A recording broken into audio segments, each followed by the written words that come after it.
इमरान खान की गिरफ्तारी का सोचने वाले अहमकों की जन्नत में रहते हैं। जो रद्द-ए-अमल फौरी आया ये कुछ भी नहीं, हमारे पास तमाम ऑप्शंस मौजूद हैं।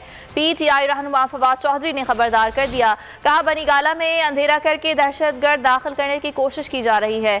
इमरान खान की जिंदगी को खतरा है, बनीगाला में गुंडागर्दी हो रही है। उम्मीद है कारकुन साजिश को नाकाम बनाएंगे। बोल न्यूज़ से गुफ्तगू में कहा कि बुज़दिल हुकूमत ने इमरान खान को गिरफ्तार करने की कोशिश की है। ही पैदा नहीं होता इमरान खान को इस तरह से गिरफ्तार करने की। ये बुज़दिल हुकूमत जो है वो रात के अंधेरे में जिस तरीके से उन्होंने हमला किया है, जिस तरीके से इमरान खान को गिरफ्तार करने की कोशिश की है, हम इसकी शदीद मजम्मत करते हैं। मैं कारकुनान से कहता हूँ पूरे पाकिस्तान में उसके ऊपर जो है वो अपना एहतजाज रिकॉर्ड कराएं। इन्होंने जिस तरीके से इमरान खान के ऊपर हमला किया है वो नाकाबिल कबूल है।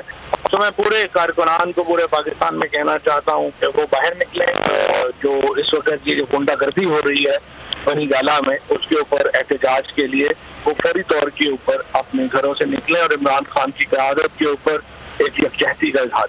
मैं हूँ जैस्मीन मंजूर और आप मुझे देखेंगे सिर्फ बोल पर।